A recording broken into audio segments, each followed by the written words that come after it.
That's a good one. That's a good one. That's a good one. Oh, God, it's a toad, son. It's a toad, dude. Yeah. I wake up to a little bit of drool on my pillow, feel like it's gonna be a bad day. Why did I play twice? So we have somebody Bluetoothed in, and it's been a long time since we had a call. So we have somebody This is the second traveling. one.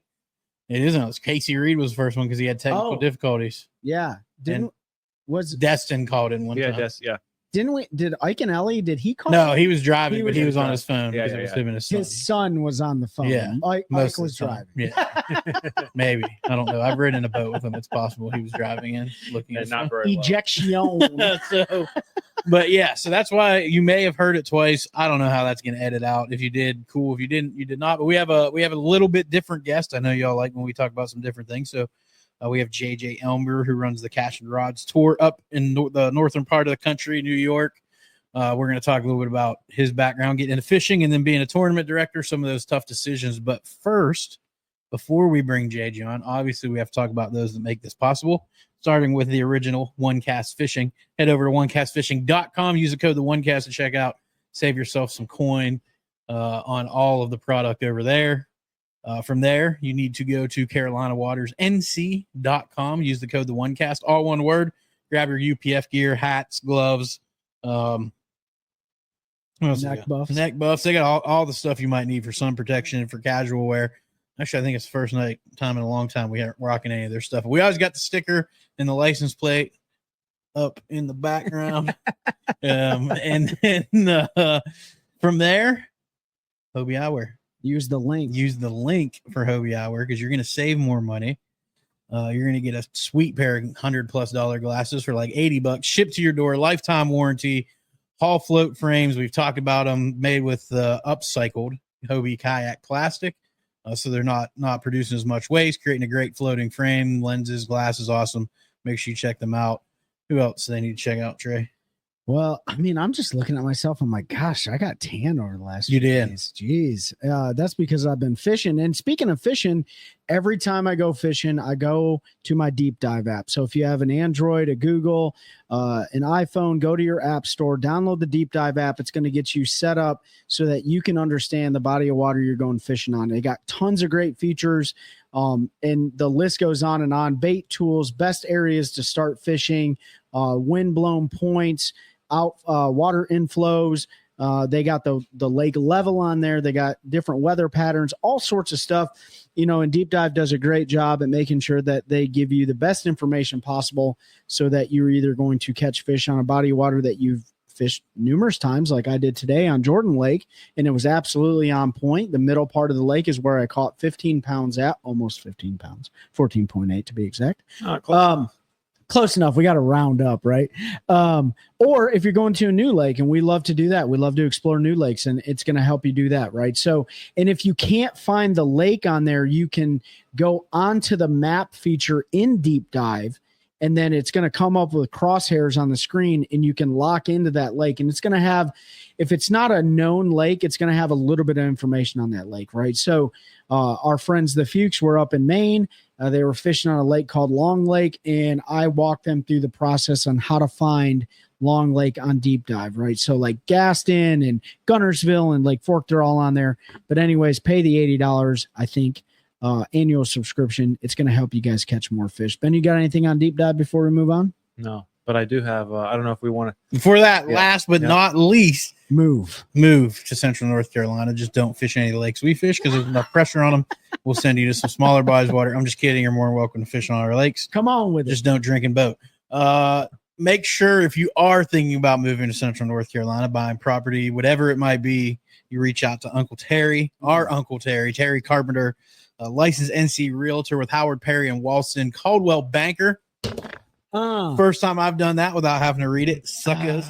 Terry's gonna. Yeah, you were looking for like an applause, but he wants to know the button so bad.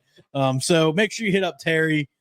He's going to help find the home that you want. He's an angler. He understands our unique wants, and he's also going to find whatever your significant other wants. So I wanted a garage. Chelsea wanted everything else. So we got a house with a garage that works and everything she wanted. So Yeah, it worked out perfect. Blue Buffalo's in Old there. Blue Buffalo's right in there. Yeah. Trey's upset it's not as dirty as it I should know, be, it's but we're getting it there. It's disgusting. Still how a little clean. His new Vex. It's got a good scum line forming. I need a couple more river trips and then we'll be in good shape. Okay, that sounds good. But yeah, make sure you check out Terry Carpenter, Carpenter T at hpw.com to contact him, or our link tree that's on all our socials. His link tree's in there and all his other contact info's in there.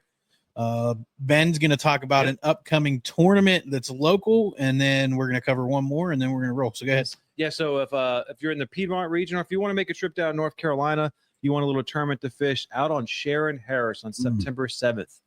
Wake County law enforcement, they're putting on a tournament, casting for a cause, and all the proceeds are going to go to the Special Olympics here in North Carolina and support the 53,000 registered Special Olympic athletes over the state and country. So September 7th, it's right now, well, by this thing, it's $200 entry fee, guaranteed. First place, $1,000 payback. Second place, $750. Third place is a $500 gift card. They're going to have side pots for big fish. Biggest trash fish is going to get a prize as well. So if you're looking for that for an event to come fish, up to a 2-man team, two anglers per boat, September 7th. It'll be from the morning. Lines out at 2:00, and then all the ceremonies will be at 4:00. So we'll put the flyer up here. We'll put the links down below, but check it out if you're looking to get a little tournament on Sharon Harris. Absolutely, man. We got, we love these charity events. Like, they're for great causes. And speaking of those, we got one that Pete just pulled up here, which is with Take a Warrior Fishing, warriorfishing.org. You can sign up for another event, and it's 1 week prior to the September 7th event that you just talked about. No, this one's in November. Oh, I'm sorry. Yeah, this one's in November. So November 1st, 2025, Sharon Harris Take a Warrior Fishing event. This is a great opportunity to get veterans out on the water. This is a multi-species event, correct? Yep. And it's going to be out of Holloman's boat ramp, which is, there's only 2 boat ramps on Sharon Harris. So you can click to RSVP at warriorfishing.org. If you're a boater, it doesn't matter if you have a bass boat, a pontoon boat, a center console, it doesn't make a difference. The point is getting veterans in the outdoors.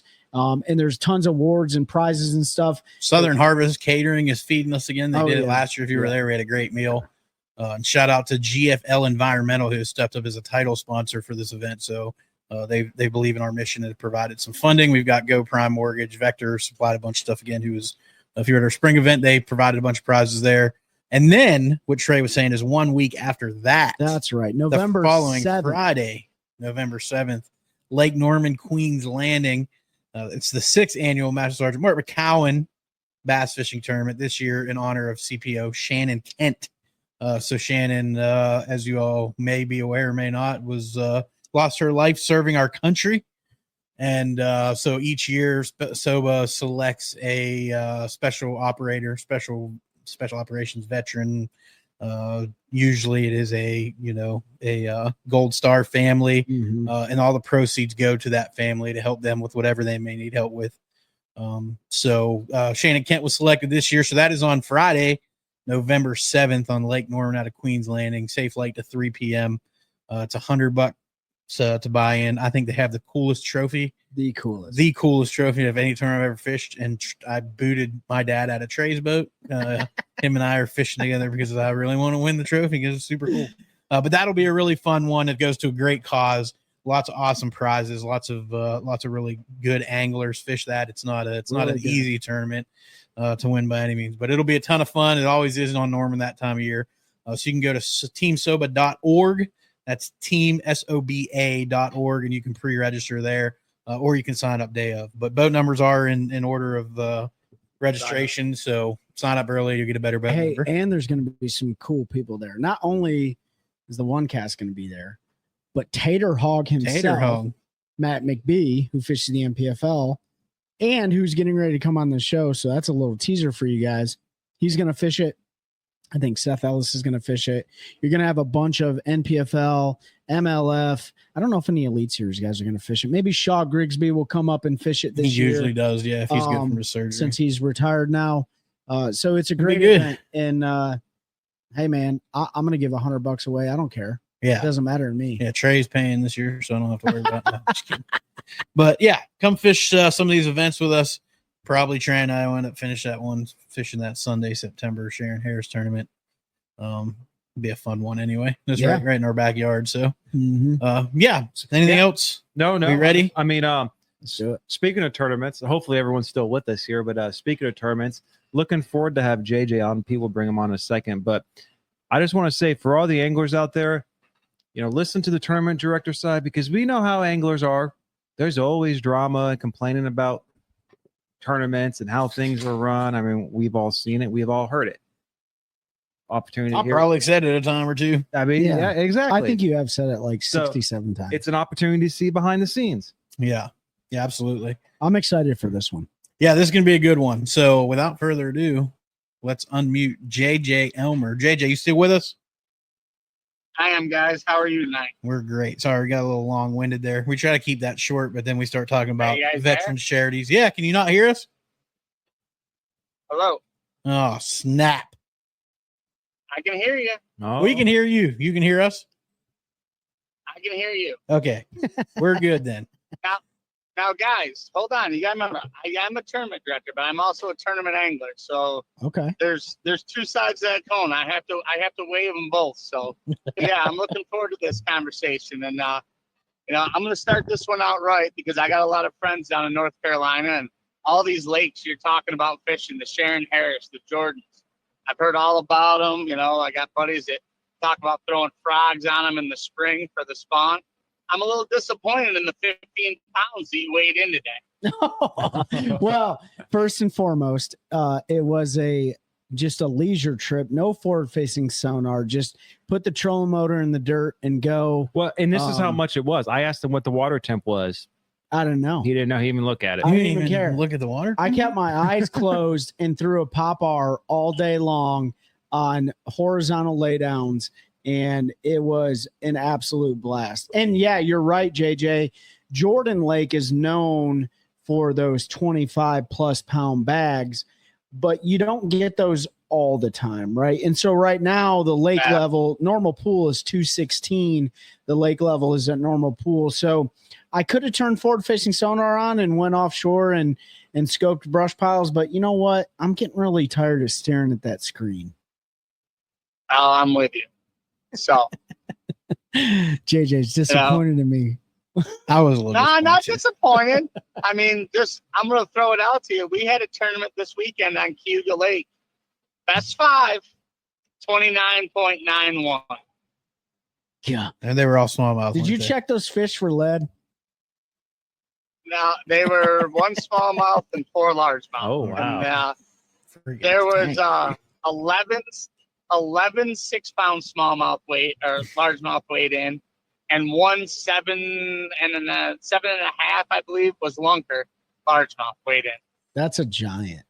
That's a giant. I mean, Seth Ellis and Zach Burge went up there to have some fun before their St. Lawrence River event, and they absolutely hammered the smallmouth. They said it was one of the best lakes they've ever fished in their entire professional fishing career. Yeah, Cayuga is definitely, it's showing up. And we're spoiled. I live on Lake Ontario. We can be to the St. Lawrence River in a couple hours. I can be at Oneida Lake in 45 minutes, Cayuga Lake in 30 minutes. And there's a lot of smaller lakes that we go fish, and I'm spoiled. Yeah. And it's northern fishing, so they bite. Yeah, those fish. Except in February. Those fish aren't smart up there. Are they, JJ? Whoa. I don't know. We have our days that they can be smart. There's fewer smart days, I feel like, in the north. I definitely felt it was easier when I lived up there to catch fish. But so have you always lived in that area, JJ? Tell us a little bit about how you got into fishing and kind of where you grew up doing that. Well, I grew up 10 minutes off Lake Ontario, small town, Victory, New York. Fairhaven, New York has always been my home port. I've been moved for college down into the Pennsylvania-New York border, went to school down there.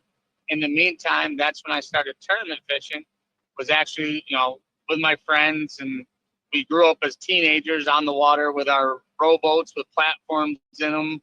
We thought we had bass boats with 14-foot Starcrafts and 10 horses on the back.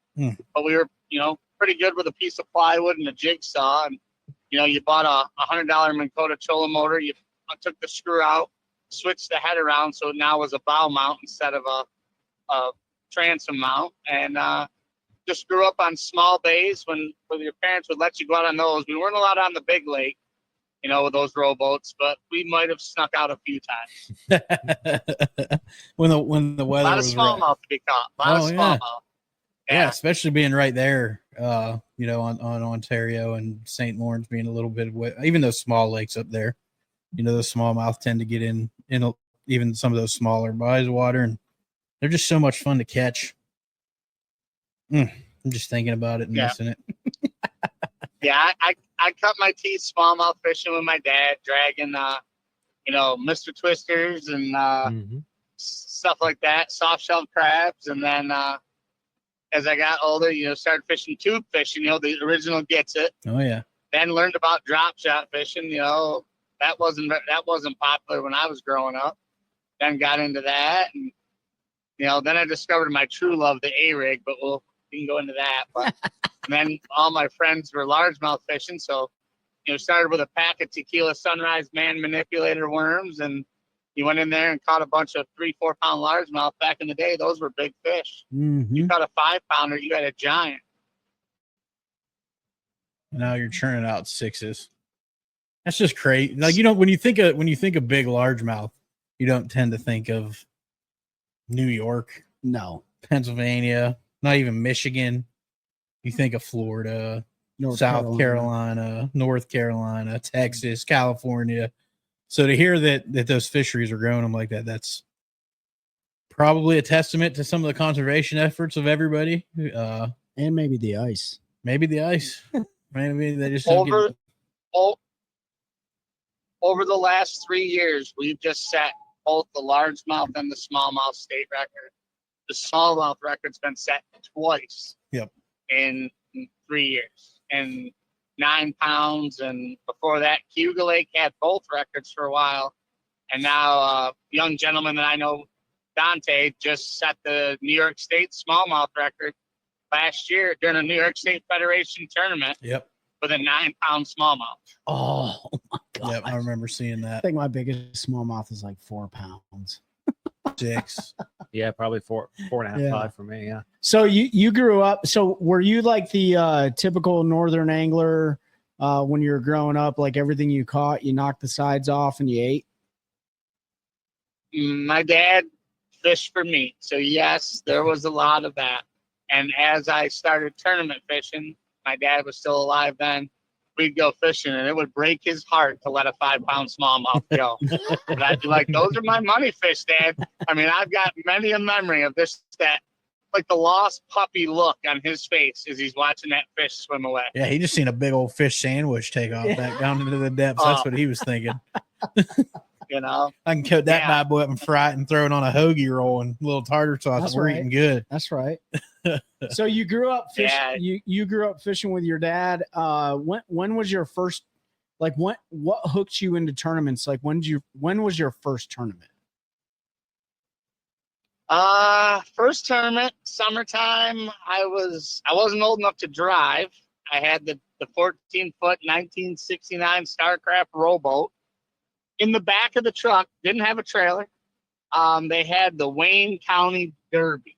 It was a derby. It wasn't even a tournament. It was a derby. My mom took me down, left me for the day. Just put it in the water and went into it's the Fairhaven Park Pond. Goes up into Sterling Creek, and I was up there throwing that popper, throwing a worm, stuff like that, trolling a spinnerbait. I didn't know what I was doing. That was my first derby that I can remember. No. Then up through high school, fished a local tackle shop, started having a gentleman by the name of Johnny Oriole opened South Central Tackle. So they started having some bass derbies. So we started doing that. Again, it was all one fish. So I started fishing all my friends. We were doing that. A few friends started buying bass boats and stuff like that. So in college, some friends started a bass club. And so I started tournament fishing out of the back of a buddy's boat. And then in college, I bought a Ranger from another friend. I bought a Ranger 64B and fished with that for many years, all the way up till 2014 when I actually was fishing at the Federation level with that boat. Had repowered it, redid everything. I broke that and then started my relationship with Town Marine, buying skeeters, and have had skeeters ever since that from Town Marine. God, boats have evolved so much. Haven't they? So, Did you watch that video I sent you the other day which one? on Facebook? Oh. It was one of the Lindners, like the original in fisherman Lindners, talking about. I think it was Al talking about the modern day bass boat, but it was like 1970, so it was like a 16-foot. And he's talking about the flash depth finder, if they can help them find the schools of bass. It was just, I saw it and I sent it to you. I was like, this is like straight nostalgia. Yeah. And they're showing Ray Scott out there with a pistol and he shoots it in the air and all the boats take off and they're jockeying for position. And that was the commercial? It was him doing a thing for, I think he was doing something for In Fisherman. Like it wasn't a commercial. It was just him doing a documentary. The way you described it, I just think it's funny because boat reveal videos are the exact same. Yeah. Oh, they are. They haven't changed. I mean, you probably 50 years. did they do when you started? Were you doing the shotgun starts? I know we did them for a long time up north. JJ. No, I've been at one shotgun start. We have one guy that ran some tournaments up here, and it was classic because a buddy of mine had a new skeeter, and he sleeps at the wheel, man. He's terrible. But this guy, when he runs his tournaments, gets his boat on plane and then blows the horn. So I was like to my buddy Keith, I'm like, wait a minute. I go, let me drive. He goes, what do you mean? I go, I race stuff. I go, let me drive. I go, I'll be on plane before he is. We're going to get this whole shot. He's like, no, I'm like, let me drive. So, yeah. I mean, so no, we don't get shotgun starts. There's too many houses on the bays. They'd probably frown. We start ripping rounds out of a shotgun, but, you know, I would like to. Trust me, there's a few tournaments that I run that it'd be fun for nostalgia to touch the old shotgun off. We have some up here in the fall that when it's duck and goose season, I spend a lot of time in a goose field and birds are flying in as I'm waiting for the boats to go.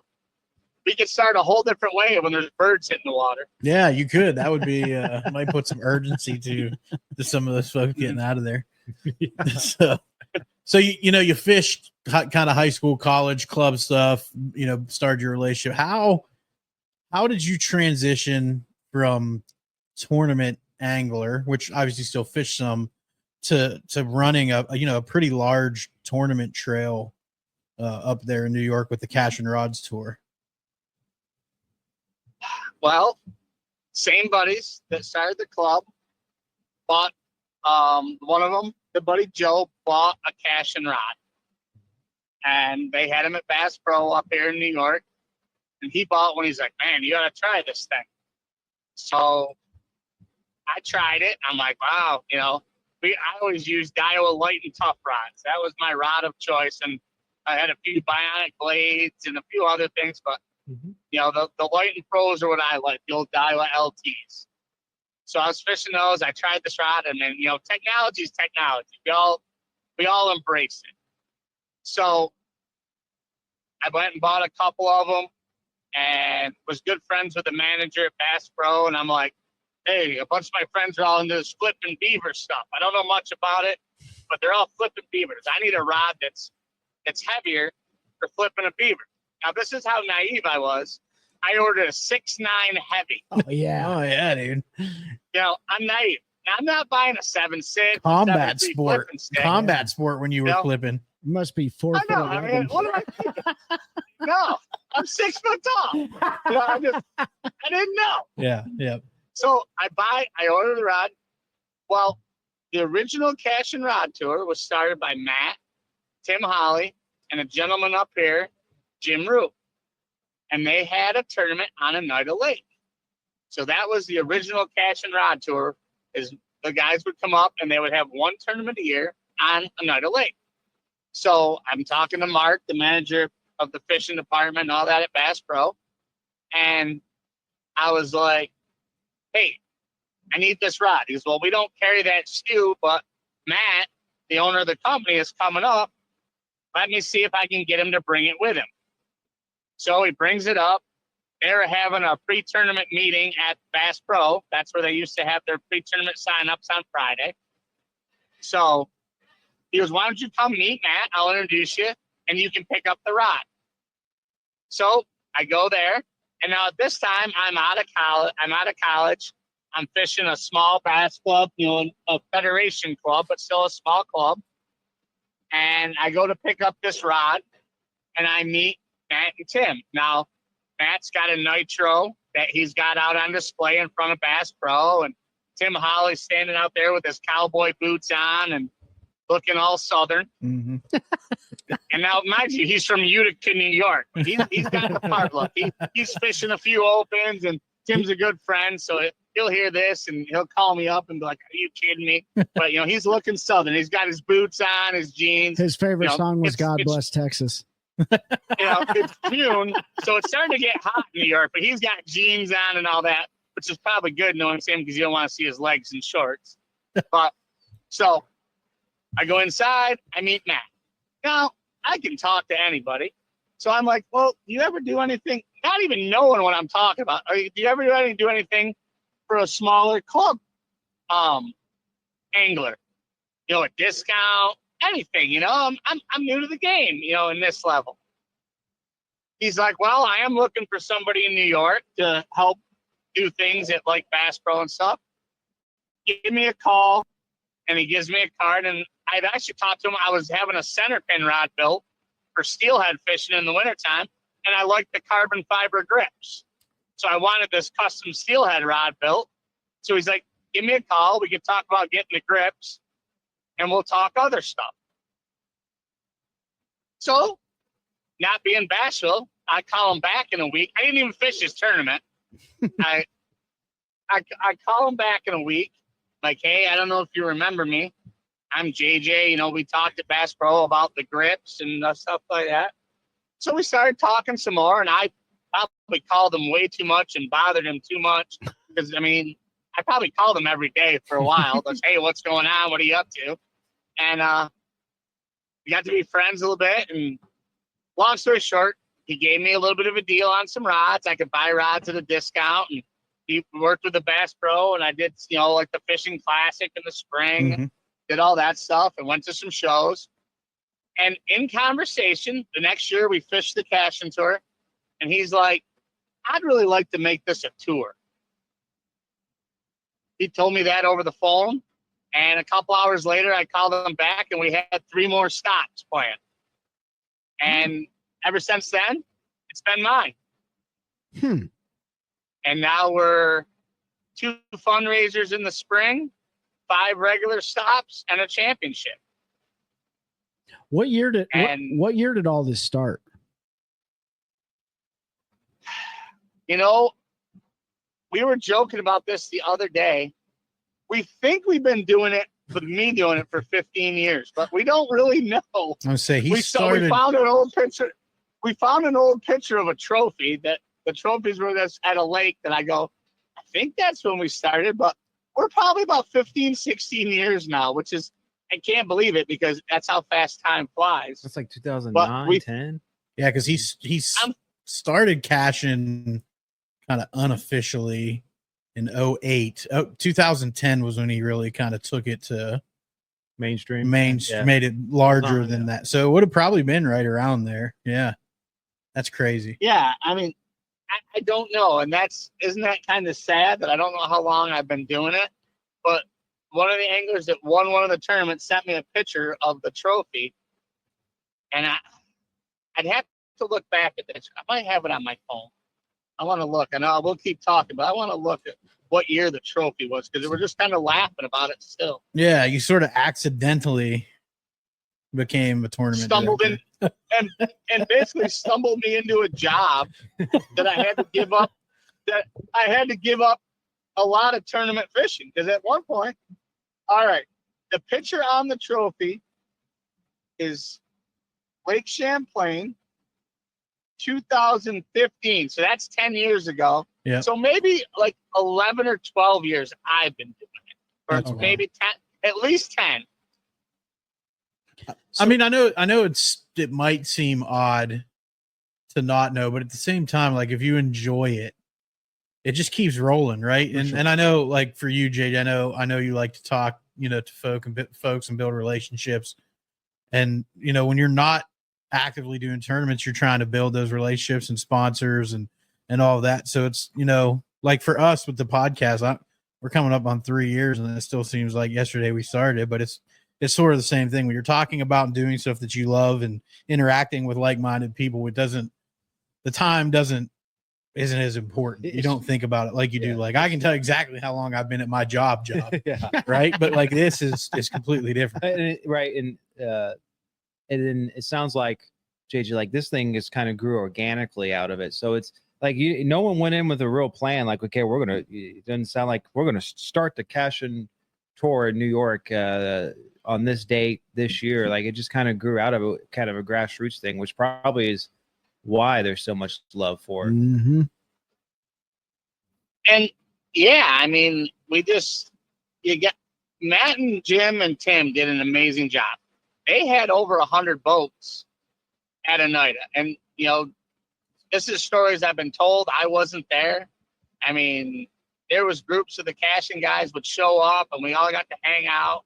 And I got to make friends because of this. That one guy was just in my wedding a couple years ago. A guy that's 15 years younger than me, but we traveled the shows together and we talk all the time, and he stays at the house, and we've done stupid stuff together multiple times. And we'll leave it at that, I mean, is that Mr. Pike? That is Mr. Pike. I keep threatening I'm going to get him on here, and which just hasn't worked out. So, but yeah, Cody is amazing, and the stuff that we've done together, and he just won a couple years ago, won an event on the St. Lawrence, and yep, I told him, you put 21, 22 pounds a day, you're gonna be there, and he's like, no way. I'm like, just keep it rolling, and he grounded out, and luckily for him, an angler did collapse on day 4 and didn't put the bait in the bag, but Cody walked away with it, and I was pretty proud of him. Yeah, Cody's a great guy. We're gonna eventually it's gonna work to get him on here because I know he's got some stories about another tournament organization he'd like to share, but that's for another podcast. Well, if you get Cody on, it's got to be a live one so I can call and heckle. we can arrange that. We just get him on. We'll just get you both on. We won't tell him, and we'll just get it going at the same time. Surprise! So JJ, hey JJ, so before we get into like the tournament director piece of it, can you kind of describe to the audience like the Cashion Tour itself, like how it's made up, how many anglers fish it, what bodies of water you typically fish? Yeah, that's not a problem. We do a couple fundraiser tournaments in the spring. These are all team tournaments. You can fish by yourself. We keep it as a 5-fish limit. We start this year. We were at Lake Champlain the first weekend in May. Absolute riot that time of year. They're usually up on the wood. They're back in the bushes. It's just, throw a chatterbait, throw a worm on a lightweight, and just catch as many as you can catch. It started as the Bass Federation president come to us and asked, since we were a sponsor, Cashion Rods, for the Bass Federation now, because I fish all the Bass Federation tournaments. So he asked, hey, do you mind helping us do a fundraiser or two? We started doing them, and we just kept doing it. We would then go to, this year we went to Onondaga Lake. In years past, we were always on Oneida Lake and catching tons of bedding smallmouth in May. You've seen 27, 28 pounds of bedding smallmouth caught in May. Yeah, it's a good time. We always start late June. We start our tournament trail on Oneida Lake. This year we had 106 boats. It paid $7,000 to win. and we paid back 21 places. Wow. That's awesome. So we always pay 1 in 5, and if we get 100 boats, first place is $7,000. This year, because we try not to conflict with a couple other tournament trails. I try to watch for the opens. I work with the elites, stuff along those lines. But this year we then went to Clayton up on the St. Lawrence River and out in Lake Ontario. We then always go the first weekend. Well, I say always. This year we're not. We always, usually around the first weekend of August, we always end up at Ticonderoga on Lake Champlain. But next year, there's a conflict with a large organization, and we're not going to do that to their anglers. So we are going to be in July, early July on Lake Champlain. Okay. And then we just were at Cayuga Lake last weekend, which I know you guys heard me, 29.91. Nice. So close to the dirty 30. Such a small bag of fish. And I run the scales. I'm the one that does all the weighing. I used to have a guy that did all the weighing, and he can't travel with us anymore. He's got other things in life. So I started doing the scales for the last 5 years. The first 2 bags weighed in, right?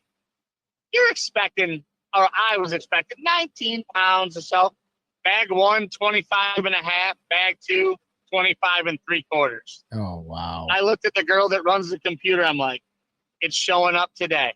Yeah. We had a 26-pound bag, a 27-pound bag, and then the 29-pound bag. We paid back 15 places, and I think 15th place was over 22 pounds. Yeah, that lake is on fire.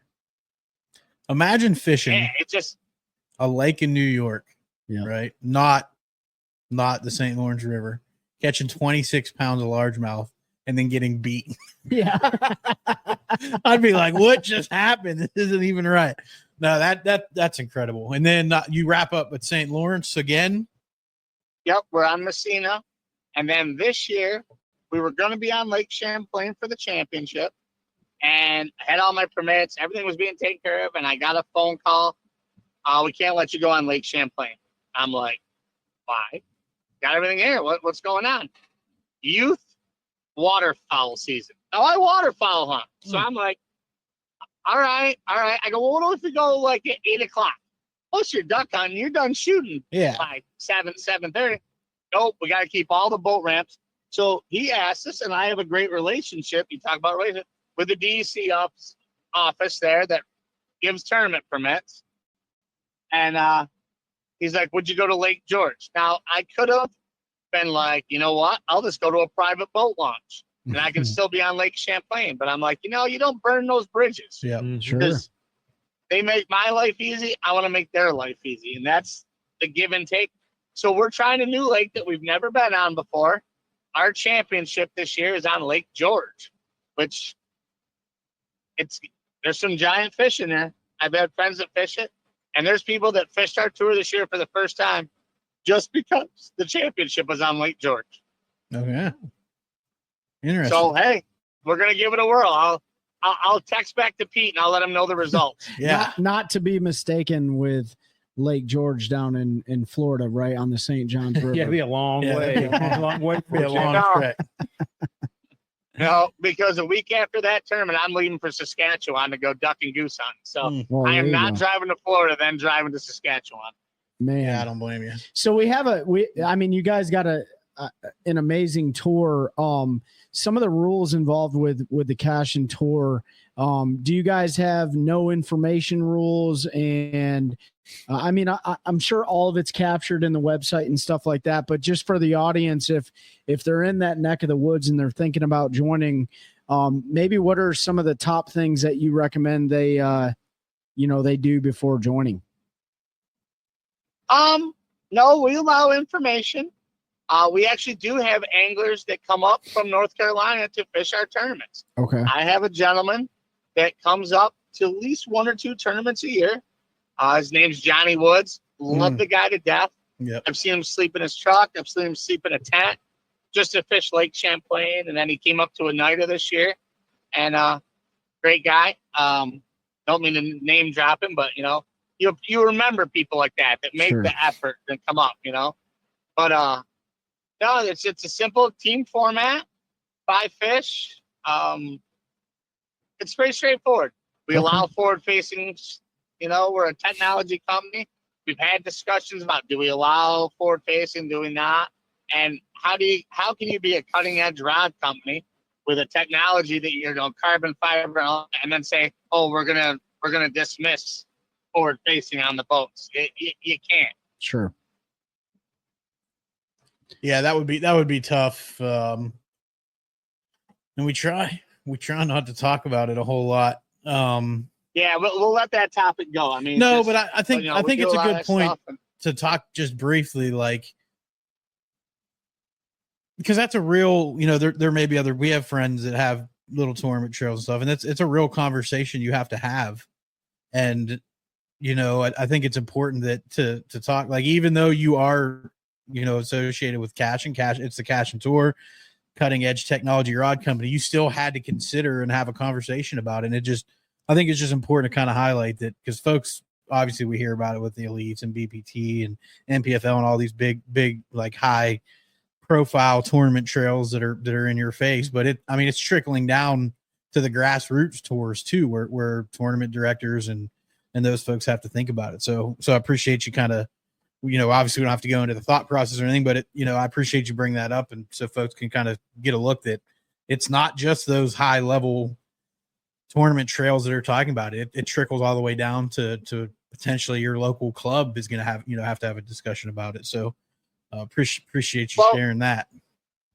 We tried something last year. I have a major boat dealer as a sponsor, as a primary sponsor for the tour. He is the sponsor. We have, Cashion Rods is the tour, but we have 2 very primary tour sponsors with Dakota Lithium Batteries and Town Marine. Now, Town Marine, here's a shameless plug, but they've been the top 5, usually number 1 skeeter dealer in the country for numerous years. Kevin and his team do a great job, and he was listening to the voice of his customer, and they were talking about, I can't compete. So he's like, let's try something, and let's try a non-forward facing pool that you can throw $20 in if you don't have forward facing on your boat, and you can get in. Because all these people were talking how they don't want to buy it because they can't compete. We did the pool, and you'd get 3 people signed up. So we dropped it. It wasn't worth doing. Yeah. All these people talk about it, but then they buy it. Was this a pool like the side pot similar deal? It was a side pot, but it was, you had to have you couldn't have forward facing on your boat. Was that only because 3 people didn't have forward facing sonar, or no one else really complained? I didn't go look at every boat, but it was always 3 or 4 people would sign up for it, and they didn't have it on their boat. Because there's a lot of people. I'm going to comfortably go out on a limb and say those people did not have it. Those 3, absolutely. Yeah. But how many people complaining about forward facing sonar? We don't have to get this topic. Actually have it. I think it's probably a big number. Yeah, maybe. Probably. Yeah, I don't know, but yeah, it's a discussion had, and you tried something, and obviously that didn't work, so it wasn't worth spending any more time on. Yeah, right. So it's the new world. Everybody's getting it. Yeah. Are you looking like as the years go on and the trail continues to grow? Do you look to new events or adding events, or do you feel like you've kind of found the sweet spot through trial and error over the last 10, 15 years, whatever it is, where you feel like you're at the right spot as far as the number of events? I'm married, so if I add any more events, then she's going to murder me. I like to fish, and that's the thing that people don't realize, that they start jumping on tournament directors. I have to watch all of you guys go blast off, and then I go, I'll go for a run, or I'll go get breakfast, and then I work. It's my job, and we work it that none of our staff fishes in the tournament. because you as the angler are paying $200 and then $10 for lunker to have an experience. We have a stage. We set the scales. We get the tanks all set. We got to get water temperatures right and all that for the fish care. Help to get the release boat in the water. There's a little bit of a production. I got to get checks written because nobody wants to be at the boat ramp till 8 o'clock at night. Right. They want to get their weigh-in done. They want to get their checks. They want to get their prizes, and they want to get out of there. Yep. And I want to get out of there and go home. So the 2 preseason tournaments, I get to fish because there's no scales, none of that. All the scales are on the boats. We just have to do math when they come in, so I get to fish those. The 5 regular season events in the championship, I don't get to fish. So as a tournament director, I gave up weekends and weekends of fishing. Or being, I got a big power boat, so I don't get to go on poker runs with my friends and stuff like that because I have a job to do. Yeah, you got to be there like 3 hours before the anglers. Oh, before that. And, with that job comes benefits. Don't get me wrong. I've met people that I would never get the chance to. I have people that fish on the tours that stay at my house. I have relationships and I get to go to the Classic. I get to go to ICAST if I want to. I have sponsors that I've got to be great friends with that I get some really cool things before other people do. And all those things. So there's lots of benefits, but there's a lot of work that goes with those benefits that a lot of people don't realize. Well, JJ, we have had a number of different guests on this show, vendors in the fishing industry. We've had nonprofit organizations. We've had professional anglers, semi-professional anglers, just a variety of people to discuss their role in the fishing industry. But we've never had, besides Brad Fuller, we've never had, well, he's the president of the NPFL. But we didn't really talk about the challenges of being a tournament director, which I think is important for, and you kind of discussed them a little bit, but, the inside baseball on directing a tournament isn't really talked about a lot. And I think anglers kind of have like a surface level understanding, but a lot of them don't understand the massive amount of logistics that go into it and the sacrifices that you just talked about making. And so I think it's important for the audience to understand that like this stuff doesn't just, set itself up, tear itself down, make sure everything runs smoothly. That being said, how has it been for you with conflict management? Because that's one of the biggest things that's talked about in the fishing industry right now. You see it with BASS, with the polygraphs, in the BPT. You see it with anglers getting into it with each other. Conflicts with scheduling on top of each other, things like that. So as a tournament director, what are some of your biggest challenges and how have you been able to really resolve conflict? Well, the biggest thing is like I started working on next year's schedule a month and a half ago. Mm-hmm. So I talked to a couple other tournament organizations, local level, there's a few trails my size that we talk to. We work with the New York State Federation. So we talk together. We all start working together, and we work together. We spitball. We're like, all right, I want this weekend. I've always used this weekend, and we try not to book on the same weekends as each other. Right. Now, a good trail that I really like, respect the people. You've got them. They had an event this weekend. I had an event this weekend, and they were a long ways apart. I was on Cugan. I was on Tide. But we split anglers. People would normally fish me were there, and people would normally fish her were with me. Well, then they had an event on Sunday. I drove 4 hours after running the tournament and went and fished their event on Sunday because they had Skeeter contingency money that I really wanted to win. I didn't win it, but I really wanted to. They threw $5,000 at the top finishing Skeeter. So wow. I had to go. I mean, The wife was not happy, but I loaded up, drove 4 hours after being up since 3 a.m, but I went. But as you're talking, I mean, you work together for the conflict management. You're never going to make it all live. We have such a short bass season.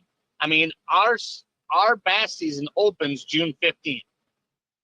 And tournaments are usually done end of September. You'll get some late ones, the smaller clubs and stuff will do some opens in late September, early October, even in November. But we have a very small window. Mm-hmm. And all the people you just talked about, the NPFLs come, the MLF, I swear they got an office in New York now. Fast. I mean, we just had an open. Yeah. We just, they got 2 Elite Series coming next year. Yep. One of the events that I talked about was one of those organizations is going to be here that weekend on the same body of water that I wanted to be at. Well, I got guys fishing for $6,000, $7,000. I'm not going to cut a guy off that's fishing for $100,000. How do you do that? And good, you don't do it. Right. Yeah. Right.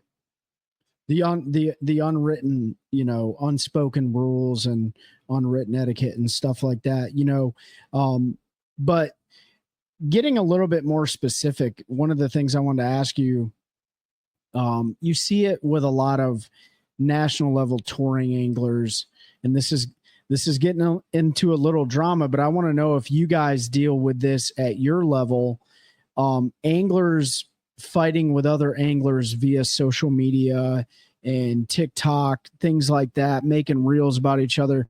Do you guys have any of that kind of stuff going on at the Cashion Tour? I haven't seen any of that. I'm not a TikTok guy. I don't have it either. I ain't gonna lie. Facebook, a little bit of Instagram. We've had some on-water squabbles. Mm-hmm. Nothing too much. Nothing. I haven't seen anybody go into the parking lot or any of that stuff. No, most of our group is a pretty good group of guys. That there's some proverbial ball busting and busting chops, and they have a lot of fun with each other, and stuff like that. So that's a good thing. Yep. Haven't had too many issues. A little bit here and there. I've heard some stories of some on-water stuff, but and that's the hard thing. That's the thing that people don't realize. I'm gonna go into a little side thing here. To be a good tournament director, you just gotta read the rules and be impartial. Yep. And I had one this weekend. My girl at the dock said the guy was a minute late. He said no, he wasn't. So I talked to her. I talked to him and his partner. Went back, talked to her. Went back, talked to him. In the end, we found that he admitted he was pushing the timeline a little bit, and some clubs give a minute leeway, some don't. And I was like, were you there? And he's like, well, I might have been pushing it. I was probably coming through the crowd at this. I wasn't at the dock, but I was off pad. Well, you could be off pad a long ways away. I'm right. like, so you were a minute late, and it ended up costing him a check. And I felt bad because he's a friend. But if you bend the rules for one, you just lost all the respect of the others. So you just have to say a rule is a rule, and you just say it, you move on for it. And we talked afterwards, and was he not upset, but it stings because he didn't catch a check in another contingency department. He got a small check, but that was a $400 or $500 difference. Mm-hmm. So he lost out on some revenue, and but he respected the decision. If I'd have folded for him, he might have been happy, but he might not have respected what I did. So I had to stay. You have to hold the line. Yeah, we all agree with that here. I think, years ago, we talked about if we were king for a day, like what would we change? And I know Pete talked about that was my number one. Like it's got to be consistent. It's got to be consistent. There can't be bending the rules from the tournament director perspective.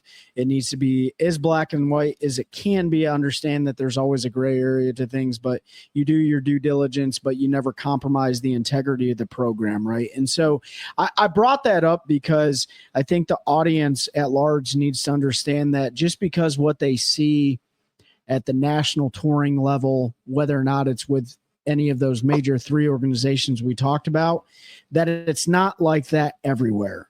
You know, whether or not it's the Cashion Tour, the Fishers of Men, the Cat Trails, whatever you have in your local area, you know, national bass tours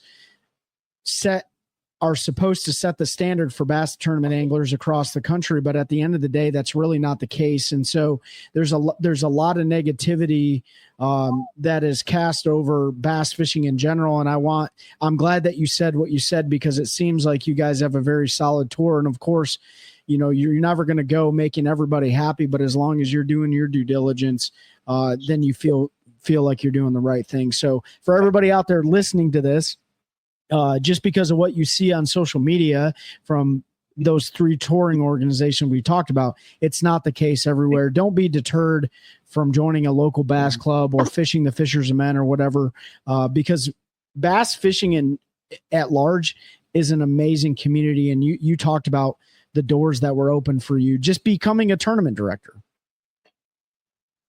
Well, yeah, I mean, between fishing some tournaments, and then it's not even just the tournament there. It was, you know, I got to be part of Cashion, and it's like a family.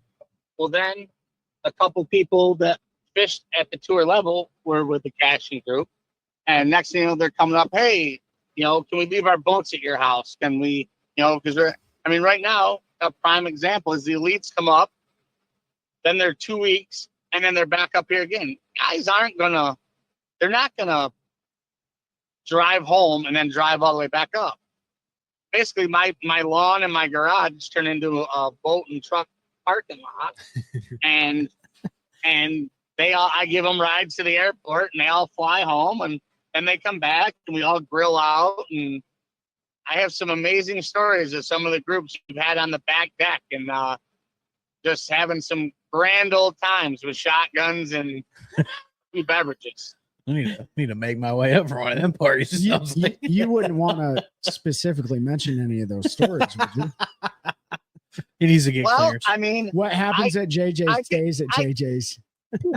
I can tell you that there was a few anglers from Louisiana that were at the house, and a few from Florida and Georgia, and we a brand new shotgun, couple cases of bird shot, and some clay pigeons being rolled across the lawn like rabbits, and one gentleman by the name of Drew hiding behind a tree throwing said clay pigeons, and the gun being laid on the ground like you were sleeping and you had to pick it up and shoot the bird, and next thing you know, it's against the rail and you're sleeping in the duck blind, you got to shoot the bird or the rabbit. But I will say that Gerald made amazing etouffee, and a few smallmouth did die because of that meal. Well, you'll have that on them big jobs. Yeah. And your wife is cool with all this. No, there was not a wife at that time, so pre-wife. Yeah, there was pre-wife, and now there he was charges them premium parking.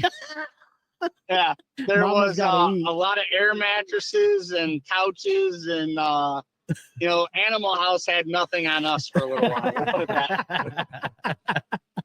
Oh, that's beautiful. I mean, I got a great story that I don't think Seth will care too much. Seth Fighter was staying at the house, right? So Seth rolls in. Now, Gerald's like, hey, Seth's going to show up about 2 a.m. I'm like, well, I got to go to work at 6 a.m. So tell him the door's unlocked. There'll be an air mattress in the middle of the living room. And, he can crash right there, and, I'll see him in the afternoon. So at the one time, I had my dog in the bedroom, me, I had the door shut. My house isn't very big. It's like 1,500 square feet. My garage is bigger than my house. Perfect. So way it should be. I get up at 5:30 in the morning. I grab a shower. I'm trying to be quiet because there's people in the house sleeping. The dog's bouncing around. He's a Weimaraner, so he's got a lot of energy. I open the bedroom door, and out bounces Zona. That's my Weimaraner's name, Zona. So you can't imagine where that came from. We'll leave it at that. So Zona bounces over. Here's on the air mattress. Boom. Here's Seth, passed out. Well, Seth wakes up because he's only been 3 hours of sleep, maybe. And he's like, hey, I'm Seth. I'm like, yeah, I know who you are. I'm like, Zona, get off him. And he looks up with this big grin. He's like, you named your dog Zona? I'm like, yeah. And then he passes back, and he's like, cool. And he passes back out. So the guy's only been asleep for like 2.5 hours. So that was my first time meeting Seth. So, and since then he stayed at the house a few times, and just that's the type of guy, good group of guys. They're just regular guys. They're a lot of fun. Yeah, I think people sensationalize a lot of the folks, or idolize. I don't know what the right word is, but as anglers. But when you get to spend time around those guys and hang out with them, they're all just like us. And I think some of the quote unquote drama or the conflict you see is you're fishing for $100,000. You're fishing for your dream, your career. For a lot of those folks, to requalify, the stakes are significantly higher than us going out there and fishing our, $400, $500, $6,000, $10,000 weekend trail. When you really depend on that for your livelihood, whether it be sponsor support, a check to make it to the next event, like we know some folks struggle to do, and so you see some of that. But when you get down to the personal level, they're most of those anglers are just like us. And I mean, I could tell stories from after parties at iCast and classics and just hanging out in booths with those folks after. And they're all just normal guys that like to have fun and talk about fishing and hunting. And they're just like all of us. But, that is funny that you named your dog Zona though. So, you always, those guys are ruthless with each other too. They are. I had a hornet's nest in one of my trees. Oh, a hornet's nest. They were going to cut it down and stick it in another guy's boat. And they're friends. I was going to ask, friends. how many pranks, how much stuff gets stolen off each other's boats just to mess with each other? That's got to be a riot. I could just imagine. Well, or who puts the banana in the boat? Not even that. How competitive are they with each other? Oh, yeah. We were up here. It was during COVID because the boat launches were, or no, it wasn't COVID. Excuse me. It was just high water. And they had the boat launches all closed. But we found a boat launch we could launch. And I had Gerald Sporer and Drew Benton in the boat, right? We're just going out on Lake Ontario, just the fun smallmouth fish. Yep, until the first one was seen on the graph. And everybody's dropping on it. And, the fish never had a chance to bite. He was getting hit with lead weight. 3 of them. Bang, bang, bang. We're just, it's just too much fun. It is. It really is. And, the team, I sort of hope at some point we get to see sort of like, MLF is doing with their team throughout. I hope to see the elites try to do something, because I think team tournament fishing is really the grassroots of bass fishing in the country, and getting time on the water with a good friend and competing against other teams of good friends. And, sometimes the others competing you're all your good friends, and there's a lot of ball busting and the travel and all of that. So, I hope they can highlight that. I know some of the leagues have plans to try to do something to try to bring that to the forefront. And I think it'd be highly entertaining. I mean, for sure. Some of the stuff Trey and I have experienced fishing tournaments, if we'd had to actually turn a GoPro on, oh gosh, we probably could have won at least America's Funniest Home Videos. Yeah. It's like when trolling motor cables break and I'm rolling through the boat like 300 pounds steam train coming at Trey, and he's going to try to catch me, and I'm telling him to get out of the way. And yeah, all that good stuff. And then that carries over to the house. Like you said, you have those guys staying. They're trying to unwind because they've been on the road and flying and traveling away from family. And some of those JJ Bachelor Day parties, I would have liked to have been there for those. I bet you could have seen some stuff, So what, it was just simple fun. But those are the friends that I can still call to this day when I don't, this is so stupid. I bought a spool line, right? I'll even name the brand. It was Suffix. I'm out there at Cayuga Lake. I'm ready. Gonna throw a Senko weightless. I tie the FG knot, throw out there. First fish, Snap. Set the hook. No, it just untied. I'm like, what is going on here? I mean, the knot. So I redid it again. Another fish, same thing. I got 9 foot a leader, 12 foot a leader out there floating on the water. I'm like, so I called Drew, I called John Cruz, and I called Seth. I'm like, what is going? Seth answered. He called me back. I'm like, what is going on? I told him what I had going on. I was like, there's a coating on there. You got to take and scrape it with your fingernails. There was some nail clippers to get the coating off. Their knowledge, but I'm just a guy in New York. He stayed in his house a couple times, but he'll answer the phone. When I'm coming back from Saskatchewan this year, I'm probably calling Seth and going to see if he wants to hunt for a day in Minnesota on the way back through. Yeah, I'm sure he'll be all about that. Yeah, and I mean, if the season's open, I mean, him and I've talked about getting together and sharing a blind, you know. Oh, yeah. Drew and David Mullins, you know, they Mullins is a huge waterfowl hunter. Yep. I'm like, Drew, you got to get him to come up here. Drew's like, yeah, I'm married now too, Jay. You're probably got to come down to Florida and Georgia and we'll shoot pigs. I'm like, okay, if I got to do it, I got to do it. You know, yeah. Twist my arm, I guess we can do that. Right. It is and you know, most of the folks on that trailer, like I think everybody that we've had on from the elites, with the exception of maybe one or two, we still talk to this day, even the like the BPT guys, the MPFL guys, when we have questions or things we want to bounce off of them or they have a bad derby and they hardly know us, but we'll text them and be like, hey, you're on the next one, you're good to go. And they'll call you and you barely know this person, but they dump, you know, I just couldn't get my head right, all that, you know, that kind of stuff. So the relationships seem to form a lot quicker in this world, and you're kind of bonded by fishing, because not, you know, you hear folks, combat veterans like Trey and Ben, you know, they have trouble connecting with people that haven't been there. And I think it's simple. Shared experiences is how you really connect, right? Mm. So it's hard for them to talk to somebody who's never fished, or especially fish tournaments, about like what went wrong or how, you know, how they can vent that. So you connect quick with people that have similar experiences on that. So that's cool to hear. And, you know, like you said, there's a lot of work that goes into building those relationships. And we hear it like, oh, it must be nice that you get that deal with so-and-so, or, you know, they're sponsoring your show. But, well, there's a lot of work behind the scenes of winning that, a lot of sweat, a lot of blood, a lot of breaking bread. We've spent a lot of money on product to eventually be able to get the same product at a discount. I mean, before I built the relationship with Cashion, I bought 30 rods full price before I had a relationship with them, because I like their product. And then through those purchases and spending time, you build that relationship, and you find where you can mutually benefit one another, and it leads to, you know, you getting a little bit of a break. But appreciate you sharing all that. Well, every angler wants a discount. Yeah, man. Shit's expensive. No. Every angler wants free product. Well, yeah.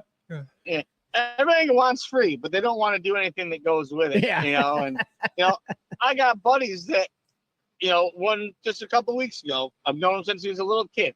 Oh, I want what you want. It must be nice. I'm like, you couldn't handle the 27 phone calls 2 days before a tournament. What boat number am I? What time do I blast off? What's this? What's that? Is registration still open? Am I allowed to go here? It's like, everything is on the rules, but okay, yep, we have a preview. But no one sees all that little stuff. And I don't mind it, because a lot of them are all friends and we talk about stuff. So it's okay. Yeah. But it's just funny, you know, they all think it's just, oh, I just show up and roll. It's now. Yeah. Like you've got somebody setting scales and trailers and all that up for you. You should I just come out of makeup. I just come out of makeup and wardrobe and I look this good right away. And I'm like, who do you think I am, Dave Mercer? You need to tell the tournament anglers a portion of your entry fees are going towards my phone bill. That's right. Yeah. No. So what's the future look like? You know, we're just a little over an hour here. What's the future look like for you with the Cashion Tour? Do you plan on continuing doing this for in the extended future, or what's that look like for you? Well, there's nobody dumb enough to take it over. So I guess I got to keep doing it. Is any of it? I mean, go ahead. I was just gonna say, because I laugh because I still fish Federation level events, and I'm the first one. Why are you doing this? Come on, you said we're leaving at 5:15. Let's go. And I'm like, man, if I was the tournament director, I would kick myself out. Right. Make you wait an extra 10 minutes just because you keep running your mouth about it. Yeah. You're in a penalty box. I'd be disqualified. Yeah, I'd disqualify myself. And that's what we were talking a little bit. Oh, good. I'm gonna keep it. We just announced today, Addison, our social media guy, just announced the tour where we're going out for next year and the date. So we're pretty excited about that on social media. And, you know, I've got the relationships built. You know, I've made some new sponsors this year, and we talk about the one thing is, you know, the loyalty. I've got since I've taken over the tour, I have the same sponsors that I started with, a lot of them, you know, and I'm not going to go through a whole list because I don't have a piece of paper with me with a whole list, and I don't want to ever hurt anyone's feelings that I forgot somebody and stuff like that, so I'm not going to do it. But I mean, I've got the same group, and they're, you know, they're there, and they're working with me, and they give me constructive ideas, and they're not afraid to tell me if I did something wrong, if something doesn't look right, something like that. And that's the relationship that we want. You know, somebody's got to tell the king he's got no clothes on. Yeah. Well, you guys got an amazing tour going. My last question for you, is there Cashion contingency money if you run all Cashion rods? There is the Cashion program online that you can sign up at Cashion Rods, and there's certain events that you can. It's a cash and cash program. Easy enough to sign up for on the website. Yeah. So you can just go to Cashion Rods and do that. I think you guys should come up from one of the tour events next year and have this podcast right from one of the weigh-ins. That would be pretty sick. As long as we get a like OG JJ Elmer party at the house with free parking. Yeah, we need free parking and we need shotguns. See, there it is, free. We want Well, I can promise you this. During any of those parties, there was never any wild animals killed out of season, though there was attempts. You can ask Mr. Pike about that. I'll ask Cody for sure. There was literally probably a 140-inch whitetail in velvet out in the backfield. He's like, I want to shoot that. And I'm like, no, you can't. It's out of season. Oh, I really want to shoot that. I'm like, Cody, it's out of season. And so I brought out a handgun with no bullets in it because I wanted to see if he'd actually pull the trigger. And boy, he's trying to hold that baby steady. And I'm like, I think he'd really do it. He didn't pull the trigger, but we had a lot of laughs with it. So, but no, I would host a pretty good OG party for you guys. We would make something happen. I might rent a house somewhere and not do it at my house, but we would do something on the water that would there would be some memorable moments. We'll put it that way for you guys. I like it. Yeah, we'll have to take a look. We definitely had a northern trip in conversation for next year. So I'll even top it one better. And Pete, you'll know this one. Make it during May or early June, and we can teach your wife how to flog. We could. You're right. A little spawn That action. That poor girl has. Her and I have some history when she worked at Cashion, and she sent a picture of a church service, and they were giving a poor person a baptismal, and I told her that's how I learned how to flog, was just the priest was just holding me underwater. So and she did not know what flogging was. She's like, are you serious? I'm like, yeah, that's why I don't go to church anymore. You know, he held me underwater until I almost drowned. So, you know, now when they go on these beautiful vacations, she sends pictures of water. I asked her if she brought her flogger. Flogging is PG-13 for those of you who do not know what she did not know what flogging was. And she thought that it meant beating somebody or like whipping somebody. And she was like, JJ, I thought he was being nasty. And then I found out. So now every spring I send her videos and of us catching smallmouth. I'm like, oh, Chels, look, it's another one. Oh, another one. She loves those videos, I'm sure. She does. Yeah, we'll take a look at the schedule. I'd love to be able to plan a swing up there and see one of the tour events and hang out and do some fishing. So we'll have to take a look at the schedule. I'm looking at it now. So if you're in the area or looking to travel, where can folks find you if they want to fish with you next year? What's the best way?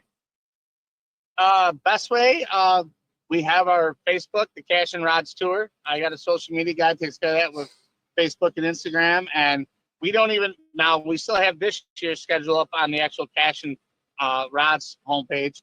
I have only released it just to social media right now for the tour events for next year. And it's starting to get shared a lot and blowing up. So we'll have it out there, but our registrations, we do the same as the ones you were talking about at the beginning. Our We can pay at the ramp, but you end up being in a later flight. We do it in order of payment is your boat number. So, usually January 2nd. I used to be an idiot and do it January 1st at 8 a.m. Registration open. Then my phone would be ringing at 8 a.m. on January 1st. And I'm going to tell you, not very smart on my part. So now it magically opens January 2nd at noon. I got a little smarter with old age, and we did that. So, but yeah, love to have anybody that wants to come up. My phone number is all over the page. We can look us up on the Facebook and all that. So if anybody have any questions, or even they're just coming up in the area and want to reach out to me and get some information, I'll usually put people on some pretty good fish. Yeah, and you have a sweet wrap on your boat to this day. So. Yeah, VFX wraps is probably one of the best in the business.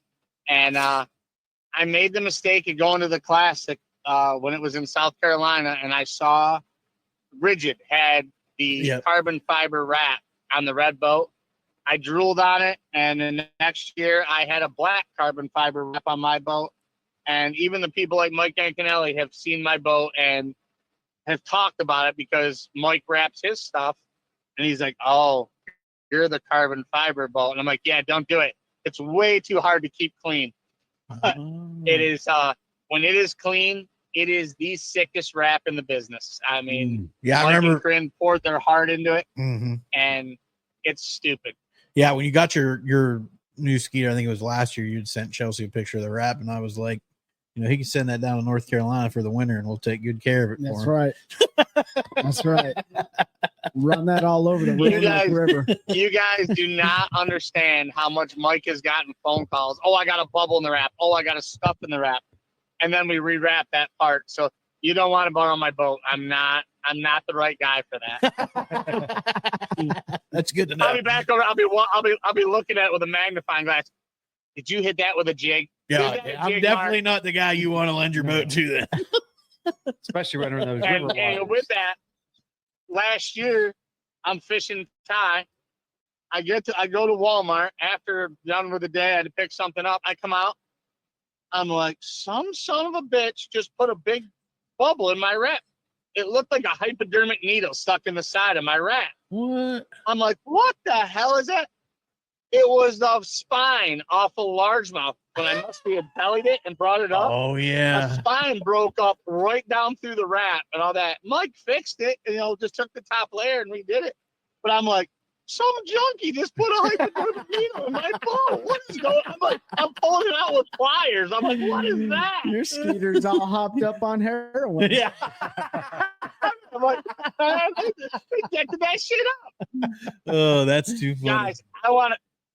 Guys, I want to thank you for sharing this time with me. I've looked forward to this. I ain't gonna lie, I was nervous as could be. I almost thought about stopping for a couple cold ones beforehand to get the edge off, but and I did get a couple notes not to bring up a couple stories by Chelsea. So you can tell her I did pretty good. I only brought up one. Yeah, I'll tell her we only talked about the flogger, and and we saved the rest for when we come up there. When we'll let you loose, and you can tell all the good stories. So what I'll do, JJ, is I'm going to get with you this week at some point. I'll get a list of all the folks that sponsor you, and we'll make sure that we include that in the description of the video.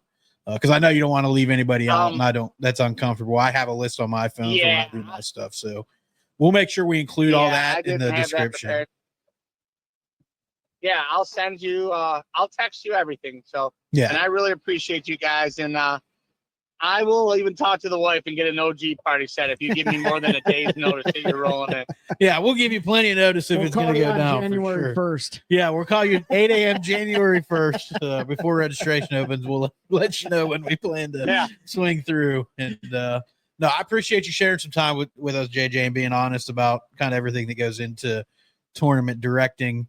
And the hard work behind the scenes, the difficult decisions, and like you said, sometimes it's friends of yours and you still have to hold strong to the rules and hold everybody to the same level of accountability. So appreciate your time. I know you're probably getting close to home. It's getting close to my dinner and bedtime. So we'll let you get off here. Really appreciate you. Is there anything else you want to say before we wrap up, guys? Nope, I'm good. Thank you, JJ, for joining us. Anything from you, Appreciate JJ? No, just send me the link to this and let me know when you get Mr. Pike on there. And if you need a little help coercing him, I'll be like, it's a great opportunity for you. It's a great opportunity. Yeah, and then once we do, we'll just call you randomly and let you just start speaking, so we can see his face. Well, you can have it already on he'll Bluetooth. just- Yeah. He'll just laugh. Yep, absolutely. All right, JJ. Well, I do appreciate you, man. Have a great rest of your evening. Folks, make sure you check out the Cashion Rods Tour. If you're up in that area and you're looking for a great tournament trail to fish, we'll have all the information linked down below to how you can reach out, get a hold of them, and join that tour. And appreciate Cashion, appreciate JJ helping continue to grow a culture of anglers, helping anglers one cast at a time. That's a good one. That's a good one. Oh, God, it's a toad, son. It's a toad, dude. Let's go.